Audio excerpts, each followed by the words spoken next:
Salut à tous, on se retrouve pour l'épisode 3199 du Zap Image. On commence aujourd'hui en ce lundi 3 février avec des anniversaires et on peut voir par exemple que Enzo Lefebvre, milieu central de Sunderland, où il a signé il y a quelques jours en prêt, il fête aujourd'hui ses 25 ans. Il y a aussi un attaquant tellement sous-coté, Emmanuel Emmiga, l'avancante de Strasbourg, il fête aujourd'hui ses 22 ans.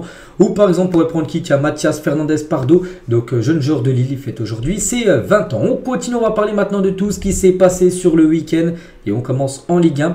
Et on commence avec ce match hier, l'Olympico entre l'Olympique de Marseille et l'Olympique Lyonnais. Un match fou, tout s'est décidé en deuxième période parce qu'il y avait 0-0 à la mi-temps. Puis en deuxième, il y a eu beaucoup de buts, 5 buts en tout. Et surtout, c'est Marseille qui réalise la très bonne opération. Donc les buteurs, côté tout d'abord Olympique de Marseille, Greenwood, Rabiot et Luis Enrique contre un but de Tolisso et Alexandre Lacazette sur penalty. Donc voilà, festival de buts. Je regarde un peu le match les gars. Et voilà, dans l'ensemble, Marseille mérite totalement sa victoire. Donc l'OM a beaucoup plus de tirs, 20 tirs. Donc le double de Lyon qu'on a eu 10. Les tirs cadrés, 11 tirs cadrés quand même pour l'équipe de Marseille. Elles auraient même pu marquer encore plus de buts. Donc la victoire est plutôt logique, bien sûr, de l'OM, même si Marseille s'est fait peur. Parce qu'ils perdent 1-0. Ils ont repris l'avantage, mais ils sont fait égaliser. C'est Enrique, bien sûr, à la 85e qui a libéré l'équipe de Marseille en marquant ce troisième et dernier but du match. Et irrésistible, cette équipe de Marseille qui joue très bien.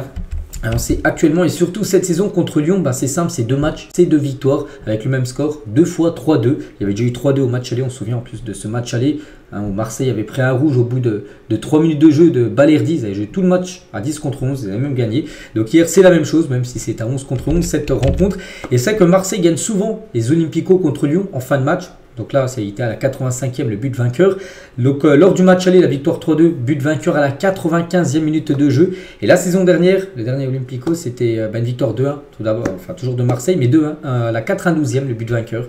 Voilà, toujours en fin de match, Marseille arrive à marquer un but qui permet bien sûr de prendre les 3 points. Et si on revient encore plus en arrière, on peut dire, donc sur les 6 derniers classiques Olympico, c'est pas un classico non plus, donc 5 victoires quand même de l'Olympique de Marseille sur l'Olympique Lyonnais. Voilà, donc à part une défaite en février 2024, et voilà, Marseille s'est toujours imposé là contre cette équipe de Lyon. Le meilleur joueur du match, c'est l'anglais Mason Greenwood qui a été élu joueur du match. Après cet Olympico, c'est lui qui a égalisé après le premier but de Corentin Tolisso. Donc cette saison, c'est quand même du très lourd. C'est vrai que c'est la première saison pour lui en France, en Ligue 1. Du côté de Marseille, il y a quand même beaucoup de pression. On sait qu'il y a beaucoup de joueurs qui sont arrivés à Marseille. On avait beaucoup d'attentes sur eux. Voilà, ça a été un flop. Lui, c'est pas du tout un flop. 20 matchs de Ligue 1, 13 buts et 3 passes D seulement en championnat. Donc décisif 16 fois en 20 matchs. Mason Greenwood du côté de cette équipe marseillaise. On va parler aussi d'Amine Gouiri parce qu'on sait il y a quelques jours, il a été transféré de Rennes à l'Olympique de Marseille. Et Gouiri, donc il a été présenté avant le match. Il a commencé sur le banc, mais il est rentré en cours de jeu à la 58e. Et c'est simple, 3 minutes après, déjà décisif avec une passe D. Passe D sur le but de Mason Greenwood qui avait égalisé. Donc voilà, Gouiri, on peut dire des débuts parfaits parce qu'il a été très bon. Voilà, un premier match et voilà, c'est déjà montré le joueur algérien. Adrien Rabiot, on sait que c'est l'une des recrues phares l'été dernier de l'Olympique de Marseille. Enfin, il n'est même pas arrivé l'été dernier, il est arrivé un peu après vu qu'il était libre. Bref, donc il s'offre son premier but au Vélodrome. Il a déjà marqué, mais que des buts à l'extérieur. Il a déjà marqué 3 buts à l'extérieur. Et là, c'est déjà son 4e but de la saison, alors qu'il joue quand même milieu de terrain, Adrien Rabiot. Donc on a quand même une grande réussite. Donc un but de la tête hier pour le joueur français. Et concernant Luis Enrique, qui réalise aussi lui une saison exceptionnelle, la célébration de Luis Enrique après le but du 3-2 en toute fin de match qui répond à Alexandre Lacazette. Il a dit oui, c'était une réponse à Lacazette, il doit nous respecter, on est à la maison, parce qu'il n'a pas fait ça en grande célébration, parce que Lacazette qui avait égalisé aux 2 partout, donc il a fait en gros la célébration clim, parce que le Vélodrome était très chaud hier, puis vu qu'il égalisait, donc il a fait clim, et c'est pour ça que Luis Enrique simplement fait cette célébration pour répondre à la célébration d'Alexandre Lacazette. Roberto De Zerbi, le coach de l'OM, donc il adore le Vélodrome et cette ambiance qui était incroyable hier. Donc j'ai vu beaucoup de stades en Europe, mais pas des comme ça. On est payé pour jouer à l'OM, mais c'est plutôt nous qui devrions payer pour jouer avec cette ambiance. C'est qu'hier, les gars, c'était une magnifique ambiance avec des tifos. Déjà super en début de match. Et pour vous dire les gars, vraiment qu'il y a beaucoup de monde hier. Donc le Vélodrome a enregistré hier sa 2e plus grosse affluence de son histoire. Plus de 66 096 spectateurs exactement assistés à la victoire 3-2 de l'OM dans l'Olympico. Donc voilà, un match parfait bien sûr. Et une belle ambiance. Donc tout est ok, on peut dire, du côté de Marseille. Et côté Lyon, donc défaite. Et notez, c'était la première du nouveau coach Paulo Fonseca qui a remplacé Pierre Sage, pourtant qui était plutôt pas mal depuis plus d'1 an son arrivée. Donc une première trop timide, 9-2-3 par rapport à ses choix de coaching. Pour sa première sur le banc de Lyon, Fonseca a pensé à ne pas perdre avant de penser à jouer. Il a fait son coaching 4-3-2 pour l'OM. Voilà, c'est vrai qu'il a fait des changements très tard dans la partie. Peut-être il voulait le match nul, mais à la fin du compte, il s'est fait punir. Et première loupée, on peut dire, pour Paulon Fonseca du côté de Lyon. Bref, on va parler d'un autre match. Celui-là, il a lieu samedi après-midi entre Brest et le PSG. N'oubliez pas que ces deux équipes s'affronteront en Ligue des Champions, là, dans à peu près quelques jours, hein, pour un match aller et un match retour. Mais pour ce match de championnat avant-hier, et ben, le PSG a humilié à Brest, parce que le PSG a passé 5 buts à Brest, 5-2 pour le Paris Saint-Germain avec un Ousmane Dembélé. Le gars-là, il avait déjà marqué un triplé lors du match avant. Il a de nouveau marqué un triplé. Hein. C'est vrai qu'il a passé un cap cette saison. Et Dembélé a un doublé de Gonzalo Ramos contre un but de Ayork et Del Castillo. Côté brestois, donc très belle victoire du Paris Saint-Germain. Regardez les stats. Bon, à part bien sûr la possession qui est plus en côté PSG, mais les stats sont quasiment pareils. Hein. 14 tirs pour les deux équipes, 7 tirs cadrés pour les deux équipes. Mais ce qui fait la différence avec le PSG, début de saison, le PSG maintenant, c'est que là, sur ces 7 tirs cadrés, il y en a quand même 5 qui ont fini au fond des filets. Donc ça fait 5 buts. Qu'à l'époque, des fois, le PSG pouvait monter des fois plus de 10 tirs cadrés et il tirait soit sur le gardien ou voilà, tout simplement. Donc tu marquais pas. Mais voilà, quand tu cadres et tu finis, hein, tu tires où le gardien n'est pas, donc ça fait but. Et bien sûr, ça fait des gros scores, hein, parce que le PSG est une équipe qui se crée énormément d'occasions. Donc première manche pour Paris, hein, avant bien sûr les deux matchs de Champions League. Hein. Et la une du journal L'équipe hier, au lendemain du match, hein, donc Dembélé carton plein, parce que Ousmane Dembélé, bien évidemment, élu homme du match. Et la semaine dernière de Dembélé, donc triplé contre Stuttgart, triplé contre Brest. Il a marqué 6 buts sur ses 2 derniers matchs, c'est fou. Et Dembélé, ça c'est fou, a marqué l'histoire. Le Français devient le premier joueur de l'histoire du PSG à inscrire 2 triplés consécutifs en compétition officielle. Même Cavani, même Polita à l'époque, même Zlatan, même Mbappé n'ont pas fait ça, d'inscrire 2 triplés d'affilée à Paris. C'est Dembélé, les gars, qui a été énormément critiqué tout au long de sa carrière par rapport à sa finition, qui est le premier à réaliser ça du côté de Paris. Hein, c'est ça qui est quand même totalement fou. Donc voilà, je pense que mentalement, il y a quelque chose qui a changé. Donc, Dembélé, il joue beaucoup plus relâché et ça se sent. Hein. Et Dembélé, les gars, est devenu ce week-end le meilleur buteur en Europe en 2025. Déjà 11 buts depuis le début d'année, hein, pour Ousmane Dembélé. C'est fou. Hein. Qui continue comme ça. Et cette saison, toute compétition confondue, c'est 26 matchs joués, 19 buts et 6 passes D. L'une, certainement la meilleure saison en termes de statistiques, bien sûr. Pour le joueur Ousmane Dembélé, Luis Enrique à la fin du match. Hein. Donc c'est un joueur différent, surtout lorsqu'il est en confiance. Actuellement, il est en pleine confiance. Hein. Il fait que de marquer. Voilà. Donc quand tu es en confiance comme ça, tu reproduis à chaque fois de grands matchs, ce qu'on est en train de faire bien sûr Ousmane. Hein. Et Mbappé tient sur l'efficacité d'Ousmane Dembélé, hein, son collègue en équipe de France et son ancien collègue au PSG. Il a dit non, je ne suis pas surpris qu'il marque autant. Je suis son premier supporter depuis qu'on a 14 ans. Je connais ses qualités. Je pense aussi qu'il a eu un déclic mental et qui fait qu'il est plus relâché devant le but. C'est un top player. Je trouve qu'il se débrouille très bien. Il est le joueur offensif majeur du Paris Saint-Germain. Donc vu la forme qu'il a en ce moment, il ne faut pas qu'il se donne de limites. Hein. Il faut qu'il continue comme ça et il finira l'année avec beaucoup de montres, parce que n'oubliez pas qu'il avait fait un pari Dembélé avec ses amis. S'il atteignait un quota de buts, on ne sait pas parce qu'il n'a jamais dit, il obtiendrait des Rolex. Hein. Donc je pense qu'il va avoir beaucoup de montres. Hein. Voilà, Ousmane Dembélé, parce qu'avec déjà tous les buts qu'il a marqués, je pense que peut-être déjà cette barre est déjà franchie pour le joueur français. Bref, une note de 9 sur 10 par rapport à sa performance, bien sûr. À noter qu'Ayork a réalisé comme un bon match, une note de 7 malgré la défaite de son équipe, 5-2. Et Ayork vient de marquer quand même son 9e but de la saison, toute compétition confondue, le Zlatan breton. Et pour revenir sur Dembélé, et ça concerne aussi tous les autres joueurs de Ligue 1, officiel est nommé pour le titre de meilleur joueur du mois de janvier en Ligue 1. Il y a Dembélé dedans. Après, à noter que le match avant-hier, c'était le 1er février, donc là, ça prend pas en compte, mais rien que le mois dernier aussi. Le mois de janvier, il a été exceptionnel. Donc, on a droit entre Dembélé et Mega, on a parlé tout à l'heure avec son anniv, et aussi Evan Guessant. Donc, l'un des trois sera élu meilleur joueur, bien sûr, de ce mois de janvier, le mois dernier. On continue avec les autres matchs, bien sûr, en Ligue 1. Donc, Monaco jouait contre l'AG Auxerre. Donc, Monaco perdait 2-1, mais ils ont fait une sacrée remontada et surtout, Bierret a marqué un triplé. Il a été transféré à peu près 2 semaines de Sturm Graz en Autriche du côté de Monaco. Et c'est simple en plus en 8 minutes. Donc 57, 63, 65e. Il a marqué 3 buts en 8 minutes et du coup, il a permis à son équipe de renverser la vapeur et surtout de gagner le match. Donc belle victoire bien sûr des Monégasques. Le Stade de Reims contre l'équipe de Nantes, c'est Nantes qui réalise la bonne opération, s'imposant 2-1 grâce à Ablin et Mostafa Mohamed. Donc une victoire très importante pour Nantes bien sûr dans l'optique du maintien. Il y avait un Lille contre Saint-Etienne. Donc Lille, grosse victoire également. 4-1, un but de David Sarawi, donc doublé, et Gudmundsson également marqué. À noter que l'équipe de l'AS Saint-Etienne a joué quasiment toute la deuxième mi-temps avec un joueur en moins vu qu'ils ont pris carton rouge.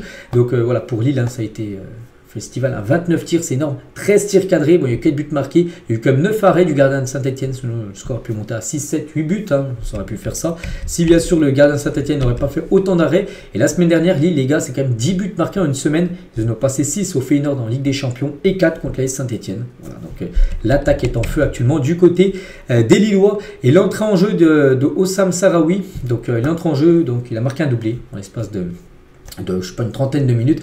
Donc 6 buts et passes D hein, sur ces 3 derniers matchs. Il est spécial. Voilà, il a marqué contre Strasbourg, le Feyenoord. Il a fait aussi 2 passes D contre le Feyenoord. Donc voilà, vraiment un joueur très bon actuellement, le joueur marocain.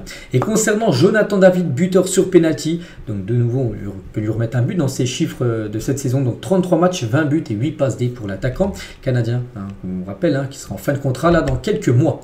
On continue avec un autre match, Toulouse contre l'équipe de Nice. Score final 1 partout. Mackenzie et Laborde sur penalty ont été les 2 buteurs de la rencontre. Il y avait aussi le Stade Rennais, la première d'Habib Beye hein, qui a remplacé Sampoli qui a été viré semaine dernière. Donc contre Strasbourg, victoire 1-0 du Stade Rennais. Donc voilà, une première réussie bien sûr pour Habib Beye. Match nul plutôt. Hein, donc 1 partout entre Angers et l'équipe du Havre. À noter qu'il y a eu 2 cartons rouges hein, pour chaque équipe. Voici les stats de la partie. Du coup, tous les résultats. Il y avait aussi Montpellier-Lens où Lens hein, s'est imposé 2-0 à Montpellier. C'était vendredi soir. Donc, concernant le classement des meilleurs buteurs, c'est un peu bougé. Hein, Dembélé avec son triplé, il a dépassé tout le monde. En gros, il a dépassé Greenwood qui a également marqué Greenwood hier. Mais Dembélé, c'est le meilleur buteur actuellement de la Ligue 1. C'est fou de dire ça. Hein, quand on pense à lui, encore quelques temps où c'était un joueur, les gars, qui serait énormément d'occasions, mais qui tirait tout à côté. Et là, le voir meilleur buteur de la Ligue 1, c'est le nouveau Ousmane Dembélé, donc 14 buts, Greenwood 13, Jonathan David également buteur ce week-end 12. Bon, Barcola, je crois qu'il n'a pas marqué, mais il a fait une passe D hein, ce week-end.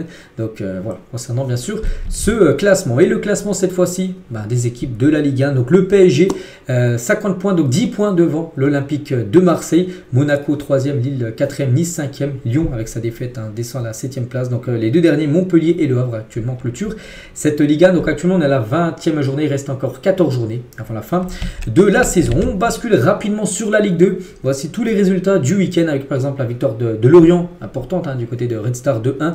La victoire également du Paris FC du côté de Guingamp 1-0. Ou par exemple, je sais pas, on pourrait prendre qui, Dunkerque hein, qui s'est incliné 1-0 contre Martigues. Ça c'est pas bon hein, pour Dunkerque dans l'optique d'essayer de monter en Ligue 1. Et concernant une équipe, donc 3 contre Caen, 3 s'est imposé 3-0 chez eux contre Caen. Donc Caen les gars, c'est une catastrophe totale. Donc après un lourd revers 3-0 sur la pelouse de 3, donc les Canet concèdent une 8e défaite d'affilée. Toute compétition confondue, si on prend aussi la Coupe de France, vous avez perdu aussi lors du dernier tour. Donc 8 défaites d'affilée, hein. Voilà, c'est une catastrophe. Donc sans victoire depuis le 30 novembre dernier, l'équipe de Caen, hein, où le propriétaire c'est Mbappé, n'oubliez pas. Le Stade Malherbe de Caen pointe à la dernière place de la Ligue 2 avec 8 points de retard sur Rodez, premier non relégable. Voilà, Caen 18e.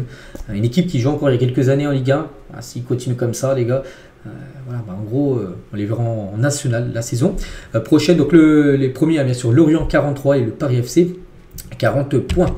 On continue les gars, donc on clôture la page France, on prend maintenant la direction de l'Angleterre et on commence avec ce gros match hier en Première Ligue, Arsenal contre Manchester City. Et on peut voir le résultat, il y a eu beaucoup de buts, 5-1 pour Arsenal qui a eu une humiliation à City. Donc les buteurs Odegaard partaient, Lewis Skelly, Kai Havertz et Nwaneri, donc 5 buteurs différents contre un but de Erling Haaland, mais ça n'a pas suffi bien sûr pour Manchester City qui a pris une sacrée correction. Donc Arsenal très efficace, un peu comme le PSG qu'on parlait tout à l'heure de 7 tirs cadrés, 5 buts. Là c'est pareil, 7 tirs cadrés pour Arsenal, 5 buts. Voilà, efficace. Donc l'équipe de City a eu moins de tirs, moins de tout. Et la victoire est plutôt logique, mais peut-être il ne méritait pas de prendre un si gros tarif, parce que si on regarde le XG les gars, allez, 1.04, c'est-à-dire normalement ils auraient dû mettre un but, on va dire, d'après les statistiques, les XG, tout ça, ils en ont mis 5, donc c'est-à-dire qu'ils ont été très efficaces devant les buts. Cette équipe d'Arsenal, et du coup on peut dire la raclée, parce que 5-1 ça reste comme une grosse raclée. Donc voilà, et surtout Arteta, les gars, a tamacu comme lors de ses 5 derniers matchs contre Manchester City. On se souvient Arsenal il y a quelques années, à chaque fois qu'il joue contre City, c'était à chaque fois grosse correction prise, et là depuis quelques temps, c'est plutôt Arsenal les gars qui ne perd plus du tout contre City. Donc 2 victoires et 3 matchs nuls lors des dernières confrontations entre ces 2 clubs. Les lèvres dominent le maître parce qu'on n'oublie pas que Mikel Arteta a passé ses diplômes quand c'était l'adjoint de Pep Guardiola du côté de Manchester City. Et Arsenal n'a perdu aucun de ses 17 derniers matchs contre des clubs du Big Six. Big Six, vous savez, c'est 2 Manchester, c'est Chelsea, c'est Liverpool, c'est Tottenham, les grosses équipes anglaises. Et Arsenal n'a perdu aucun de ses 17 derniers matchs contre les gros cadors du côté du championnat anglais. Voilà, pour montrer que ça a changé comme Arsenal avec Mikel Arteta qui fait un bien fou à cette équipe. A noter que Gabriel, le défenseur d'Arsenal, qui chambre fort Erling Haaland après l'ouverture du score. Donc là, voilà, on peut voir Haaland qui se replace. Et bon, il dit rien Haaland, mais voilà, je pense que il va être très très chaud. Et aussi le jeune Lewis Skelly qui a été buteur, je crois, troisième buteur côté Gunners à 18 ans. Regardez, il a lui aussi chambré Erling Haaland parce qu'il a reproduit la célébration d'Haaland quand il se met au sol avec un mode de yoga là. Donc voilà. Et concernant ce joueur, parce qu'il y a aussi il y a vraiment des pépites du côté d'Arsenal. Il y a 18 ans et 129 jours, donc Miles Lewis Kelly, qui a été buteur, est devenu le plus jeune joueur à marquer contre les champions en titre de Première Ligue depuis Wayne Rooney, 17 ans et 150 jours qu'il l'avait fait contre Arsenal en 2003. Un joueur très jeune qui marque en gros contre l'équipe qui avait gagné le championnat anglais la saison d'avant. Ça a été fait et ce record a été même battu, les gars. Il n'a pas été battu pendant plus de 2003 à 2025 en 22 ans. Il a été battu 2 fois en un jour. Parce que Lewis Kelly déjà a battu ce record. Et ensuite, ce record a duré 31 minutes jusqu'à ce que Ethan Nwaneri batte ce record en gros à 17 ans et 318 jours. Voilà, ce record a été battu 2 fois en un jour. Alors que plus de 20 ans, il n'avait pas été battu. Et concernant ce joueur, Ethan Nwaneri, qui est né la même année que Lamine Yamal, par exemple. Donc buteur mercredi en Ligue des Champions contre Girona, buteur ce week-end contre City. On a bien sûr une sacrée pépite du côté d'Arsenal. N'oubliez pas que ce joueur remplace un Bukayo Saka qui est toujours blessé, il devrait revenir le mois prochain, début mars.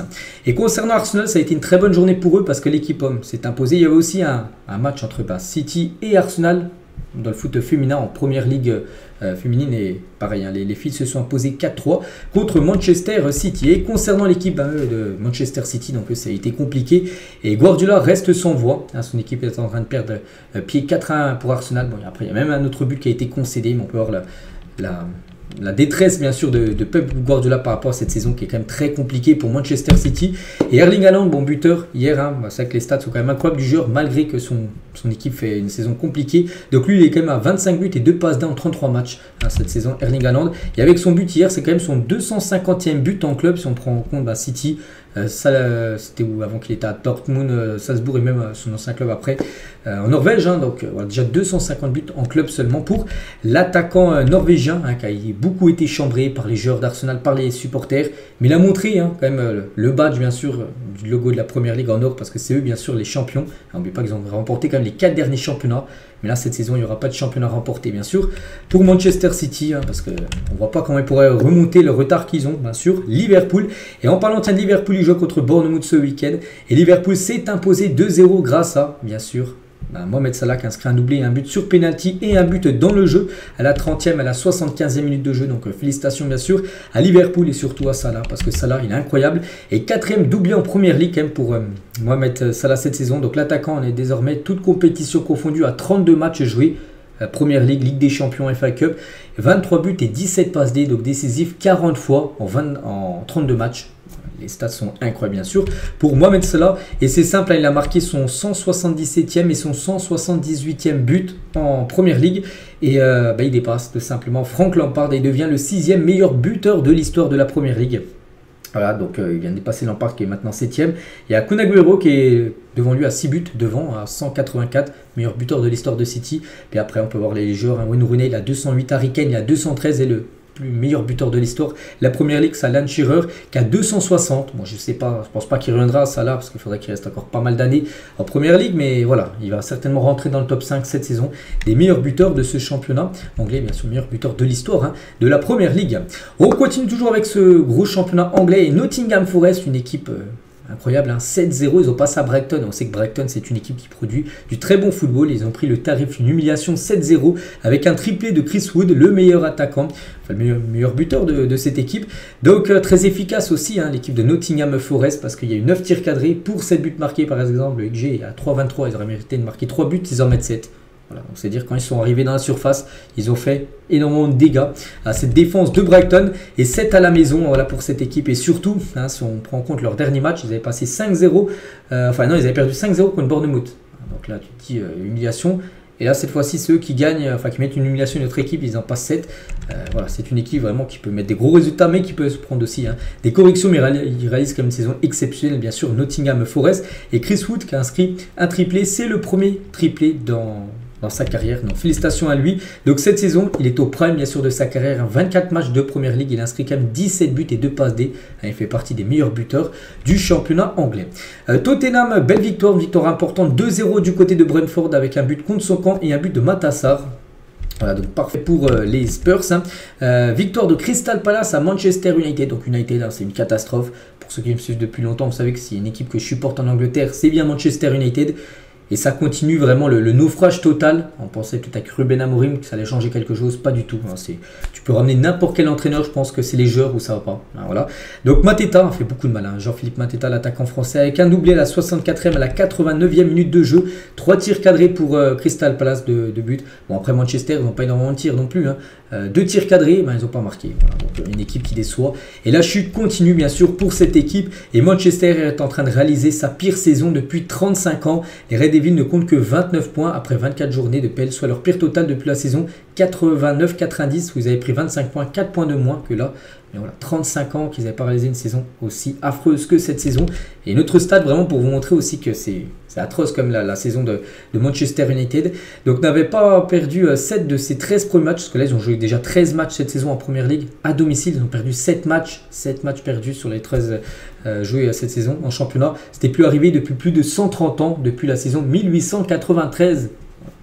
Qu'est-ce que tu veux rajouter à ça? C'est que c'est une catastrophe. En plus, ils ont perdu Lisandro Martinez, hein, leur défenseur argentin, hein, qui est sorti sur civière. Donc, actuellement, rien ne va du côté des Red Devils. Newcastle joue contre Fulham et c'est Fulham qui s'est imposé 2-1. Newcastle, on se souvient, ils ont enchaîné, je crois, 7 ou 8 matchs d'affilée en victoire. Et là, depuis quelques semaines, ils galèrent, hein, quand même, cette équipe de Newcastle. Donc, défaite 2-1. Everton, belle victoire contre Leicester avec une victoire 4-0. À Doucouré, les gars, au bout de 8 secondes de jeu. Hein. J'ai pas vu le match, mais j'ai vu son but. Voilà, 8 secondes, ça il était déjà devant le gardien à marquer. Beto ensuite, il a marqué un doublé à Ndiaye, qui est l'ancien Marseille, encore buteur, donc belle victoire bien sûr. D'Everton a noté aussi la victoire très importante, c'était entre deux promus, hein, Southampton et Ipswich, et c'est Southampton qui s'est imposé 2-1 contre Ipswich, mais bon, Southampton encore très très loin au classement. Aujourd'hui, n'oubliez pas, il y a Chelsea contre West Ham pour clôturer cette journée de Première Ligue, c'est un derby, hein, les deux clubs sont dans la ville de Londres. Donc du coup, il y a qui j'ai pas parlé, je crois que je parlais de toutes les rencontres, oui je crois, non, Wolverhampton qui s'est imposé 2-0 contre Aston Villa. Et sinon le classement, quelque chose de très important. Donc Liverpool en tête, donc 6 points d'avance sur Arsenal, mais à noter que Liverpool a toujours ce match en retard contre Everton qui n'avait pas été joué, qui aurait dû être joué il y a déjà plus d'un mois. Donc Arsenal deuxième. Nottingham avec sa victoire, hein, bien sûr, reprend des points d'avance. Regardez, hein, Nottingham, les gars, quand même 6 points d'avance sur City. Donc Nottingham, peut-être objectif pour eux normalement qui jouent tout le jour le maintien chaque saison. Là ils vont peut-être jouer la Ligue des Champions saison prochaine, ce serait fou pour ce club. Newcastle, après il y a Chelsea. Si Chelsea s'impose, ils dépasseront Newcastle et City parce que Chelsea joue ce soir. Donc Southampton, malgré sa victoire, hein, leur deuxième victoire cette saison, arrêtez, ils sont encore très loin bien sûr de Wolverhampton, hein, le premier non relégable, ils ont 10 points de retard. On continue les gars, on change de championnat, on prend du coup maintenant championnat espagnol, la Liga. Et on commence avec l'équipe qui a réalisé, il y a deux équipes qui ont réalisé des bonnes opérations ce week-end, équipe qui n'a pas du tout réalisé une bonne opération. Bon, tout d'abord ceux qui ont réalisé ce qu'il fallait faire, la victoire, le Barça, 1-0 contre Alaves, Lewandowski, l'unique buteur du match à l'heure de jeu. Donc bon, c'est une victoire logique hein, du Barça, 11 tirs, 4 tirs cadrés et un but marqué à Alaves, c'est 0 tir cadré dans le match, un XG de 0.09 hein, pour Alaves, qui a rien eu à se mettre sous la dent. Hein. 0.95 pour le Barça, c'est à peu près ça, ils ont mis un but, c'est plutôt bon pour les XG. Donc Lewandowski, l'unique buteur, vient d'inscrire quand même son 30e but de la saison. Robert Lewandowski, toute compétition confondue, c'est le premier joueur hein, dans les 5 gros championnats en Europe à atteindre les 30 buts inscrits sur cette saison. Toute compétition confondue. On peut rajouter aussi 3 passes D pour Robert Lewandowski. On va parler aussi dans ce match, les gars, une grosse frayeur avec Gavi, parce qu'il a fait un gros choc avec un joueur d'Alaves, un joueur tête contre tête. Donc du coup, durant le match, hein, Gavi a souffert d'un traumatisme crânien sans perdre connaissance. Les examens réalisés, parce qu'il est parti à l'hôpital, n'ont rien trouvé d'anormal. Voilà, donc ça c'est plutôt la bonne nouvelle, bien sûr. Il a pu retourner chez lui. Mais regardez, le médecin du Barça, Gavi, après son choc, quel jour on est aujourd'hui? Il ne savait même pas quel jour on était. Donc le match a été joué hier dimanche. Voilà, parce que ça a sonné, c'est pour ça qu'il est sorti directement, il est parti à l'hôpital. Mais tout va bien pour lui aussi, pour le joueur hein, d'Alaves, qui a fait tête contre tête avec Gavi. Concernant Lamine Yamal, gros match, MVP, hein, meilleur joueur du match, Lamine Yamal. Il a reçu un... Regardez, c'est Jules Koundé qui a publié ça sur son compte Instagram, une photo de Lamine Yamal.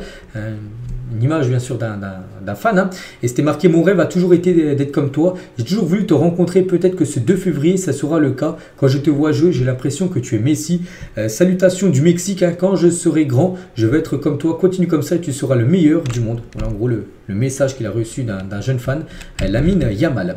Et Lamine Yamal tient toujours sur, cette fois-ci sur son compte Instagram, hein, cette photo qu'il a pu publier à la fin de la rencontre où il met en musique SCH sur sa publication Instagram. Et toujours tiens avec Lamine, hein, n'oubliez pas que Lamine Yamal et Lewandowski, donc 2 joueurs du Barça que j'ai parlé il y a quelques secondes, sont les 2 meilleurs, soit buteurs et l'autre passeur. Lewandowski, meilleur buteur avec 17 buts, hein, devant Mbappé qu'on a 16. Et Lamine Yamal, meilleur passeur du championnat, 10 passes D devant Nico Williams qu'on a 4, hein, son ami. Et en parlant d'un meilleur buteur, hein, le 3e, Rafinha, meilleur buteur et meilleur passeur. Et Rafinha, les gars, tiens, il a proposé à Laporta de régler de sa propre poche l'amende de 21 000 € du Barça pour lever l'interdiction de stade de la tribune d'animation, parce qu'actuellement, du côté du Barça, des supporters normalement qui mettent l'ambiance, en gros ils peuvent plus venir. Pourquoi? Parce qu'ils doivent payer une amende. Ils ont une amende à payer puis ils veulent pas parce que c'est beaucoup d'argent, 21 000 €, et du coup ils mettent plus d'ambiance. Et Rafinha a dit en gros qu'il était prêt à payer, voilà, en gros payer cette somme pour qu'ils reviennent et qu'ils remettent l'ambiance, hein, du côté du stade du FC Barcelone, actuellement le stade Montjuic.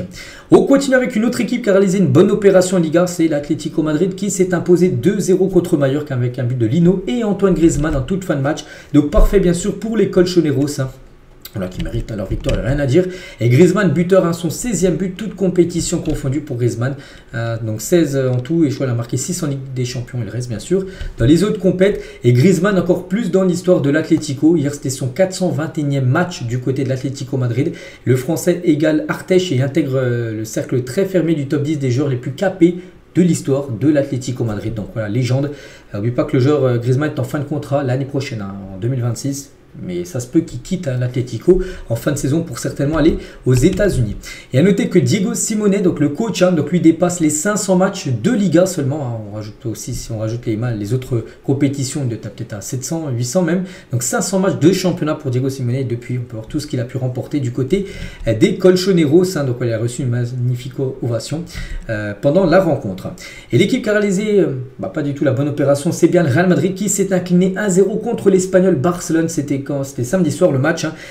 Donc 1-0, c'est Romero qui a été l'unique buteur du match. Ça c'est pas bon, hein, pour le Real, surtout que l'Atlético et le Barça eux ont gagné.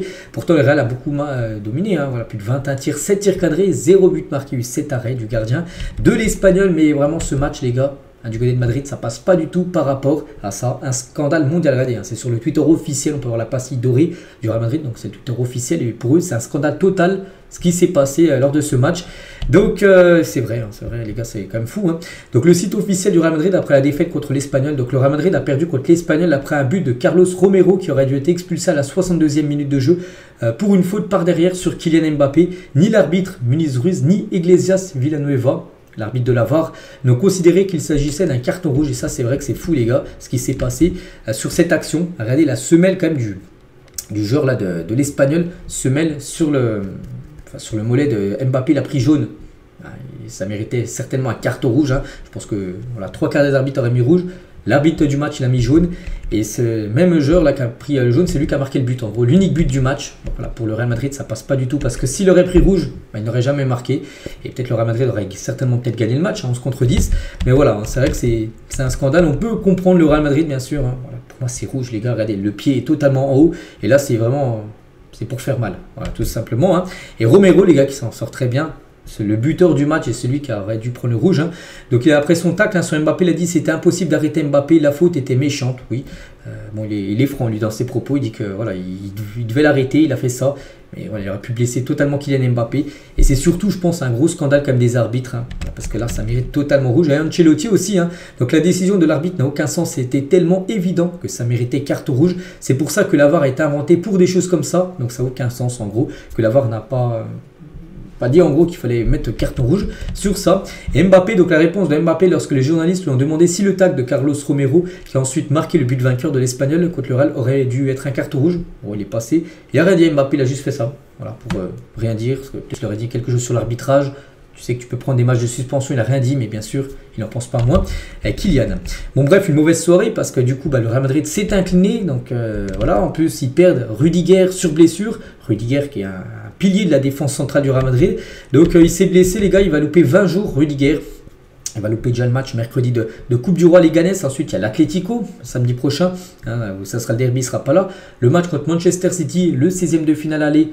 L'Etihad Stadium à City, il ne sera pas là. Et Osasuna ne devrait pas être là. Il pourrait potentiellement peut-être faire ce retour pour le match retour face à Manchester City qui sera au Bernabeu. Donc ça c'est un gros coup dur parce qu'il y a déjà Militao qui est blessé et Carvajal également qui est blessé en défense centrale. Enfin en défense droit mais peut aussi dépanner en défense centrale, donc voilà, c'est quand même un gros coup dur. La blessure de Rudiger, mais bon, pour l'instant la position du Real Madrid reste la même, aucune signature en janvier. N'oubliez pas que le mercato finit ce soir, hein, je pense le Real aurait pu faire venir un joueur, voilà, un défenseur, mais non. Le Real Madrid ne recrutera personne malgré tous les défenseurs blessés cette saison. Toujours tiens en Ligue 1, on va parler aussi de cette rencontre. C'est entre le Betis et Bilbao 2-2, voilà, lors de ce match. Mais surtout une première pour ce joueur, les gars, on peut avoir les stats. Comment dire, Anthony transféré, enfin prêté par Manchester. Et ben pour sa première, il n'a pas marqué, mais il a été nommé MVP, voilà, pour sa première du côté du Betis Séville, meilleur joueur du match lors de cette rencontre de partout entre ces deux équipes. Sinon, tous les autres résultats de cette journée du côté de l'Espagne, Valence est imposé 2-1 contre le Celta Vigo. Osasuna s'est également imposé 2-1 contre la Real Sociedad. Gérone ce soir affronte Las Palmas pour clôturer cette journée. Le classement, donc le Real, bon, il reste toujours en tête, mais mauvaise opération. Pourquoi? Parce que du coup, l'Atlético qui était 4 points derrière, du coup revient à 1 point du Real avant le match la semaine prochaine. Entre le Real et l'Atlético, hein, ça sera le derby samedi prochain. Le Barça du coup revient à 4 points du Real, il y avait 7 points d'écart, maintenant il n'y en a plus que 4. Imaginez, il y a match nul la semaine prochaine, hein, ce qui arrangera totalement le Barça qui pourra revenir talonner les deux Madrid. Ensuite bon, il y a Bilbao, puis après bon, on peut voir le reste bien sûr du classement espagnol, donc elle est encore totalement ouverte, hein, bien sûr, cette Liga. On quitte l'Espagne, direction l'Italie, la Serie A, et on commence avec le derby de Milan, l'AC Milan contre l'Inter Milan. Donc un partout, Rangers a été buteur côté AC Milan, ils pensaient tenir la victoire l'AC Milan, mais ils se sont fait punir en toute fin de match. De Vrij a égalisé à la 93e minute de jeu pour l'Inter Milan, du coup partage des points. Voilà, entre ces deux équipes, on va voir le match qui a été plutôt dominé quand même par l'Inter Milan, donc on va dire que c'est plutôt un bon point pour eux et pour l'AC Milan. Et De Vrij, les gars, donc égalise, hein, et surtout il permet à Milan enfin l'Inter Milan, parce qu'il y a aussi Milan en face, donc l'Inter surtout de ne pas perdre 17 matchs d'affilée en Serie A sans défaite pour l'équipe de l'Inter. Regardez la célébration de Pavard, le chambrage, on peut plutôt dire, hein, de Pavard sur Raffaelléo après le but de Vrij. Voilà, c'était très chaud bien sûr entre les deux Milan. On va parler de la Juventus Turin qui joue contre Empoli, et la Juve s'est imposée 4-1 et Kolo Muani a été double buteur. On sait qu'il est prêté par le PSG à la Juve et c'est simple, il a joué 2 matchs, il a déjà marqué 3 buts. Randal Kolo Muani, les stations nues à noter que Vlahovic et Conceição ont également marqué un côté Juventus Turin, donc c'est le renouveau bien sûr pour Randal Kolo Muani, donc élu homme du match bien sûr avec son doublé. Voilà, donc 3 buts déjà en 2 matchs, donc parfait bien sûr. N'oubliez pas que je crois pas qu'il y a d'option d'achat dans son prêt, il reviendra à Paris, mais peut-être si la Juve, les gars, il le trouve bon, il veut le garder. Ils proposeront une somme l'été prochain pour l'acheter. Ce serait plutôt une bonne nouvelle qui réalise une grosse partie de deuxième partie de saison. Kolo Muani, comme ça le PSG pourra peut-être le vendre beaucoup plus cher. L'AS Roma contre Naples, un partout. Donc Angelino a égalisé, hein, pour l'AS Roma à la 92e. Sinon Naples serait imposé. C'est quand même 2 points de perdus bêtement, voilà, pour Naples. Et Spinazzola ont été les 2 buteurs de la rencontre. Donc voici les stats, 2 tirs cadrés pour les deux équipes. Donc le nul est plutôt logique. La Fiorentina 2-1 contre le Genoa avec un nouveau but de Moskin. 21 matchs, 13 buts et 2 passes D, hein, pour l'ancien parisien qui a rayonné lors de cette rencontre. Et l'Atalanta a été accroché par le Torino, un partout. Pourtant ils ont eu plus de 10 tirs cadrés, hein, mais il y a eu quand même 9 arrêts du gardien du Torino. Les autres résultats ce soir, il reste l'Azzurro qui se déplace à Cagliari pour la victoire par exemple de Bologne 2-0 contre Como. La victoire 1-0 de l'AS Vérone du côté de Monza. Et le classement, donc Naples en tête devant l'Inter Milan. A noter que l'Inter a toujours un match en retard sur l'équipe de Naples. Donc l'Atalanta 3e, la Juve 4e et la Fiorentina à la 5e position. L'AC Milan, ils sont loin, 8e position. Voilà, c'est quand même très décevant. On quitte l'Italie, direction l'Allemagne. On commence avec le Bayern Munich qui joue contre Ostenkiel, une équipe promue, un match fou, hein. 7 buts dans la rencontre et c'est le Bayern qui a galéré mais qui a gagné. Donc 4-3, donc Musiala, Harry Kane doublé, Serge Gnabry. A noter qu'Ostenkiel a marqué 2 buts dans les prolongations, toute fin de rencontre. Voilà, victoire comme logique, hein, du Bayern, hein, 29 tirs, 12 tirs cadrés. Voilà, belle victoire pour le Bayern, même s'ils se sont fait peur, bien sûr, en fin de match. Et Harry Kane, auteur d'un doublé, donc cette saison, son bilan, toute compétition confondue, c'est 27 matchs joués pour 25 buts et 10 passes D, donc décisif 35 fois en 27 matchs.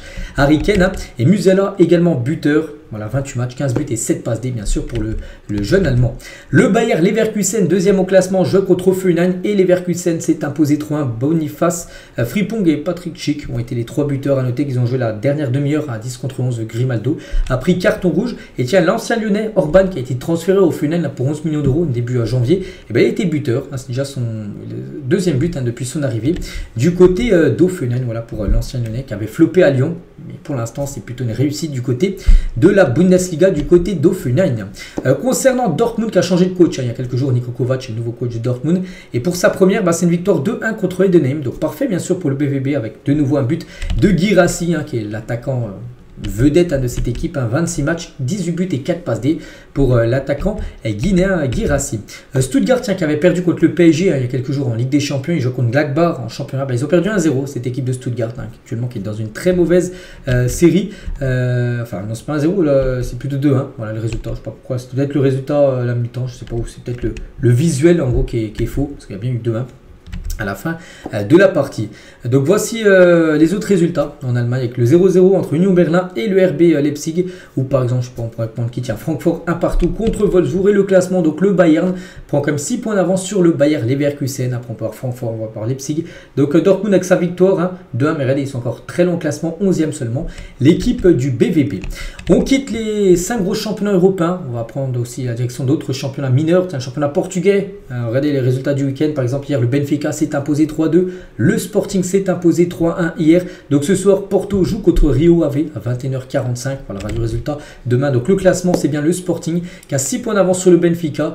Et après à noter que Porto peut revenir sur le Benfica en cas de victoire ce soir. Grosse pression pour Porto, parce que vu que le Sporting et le Benfica sont imposés, Porto doit, s'ils veulent rester dans la course, doit s'imposer ce soir contre Rio Ave.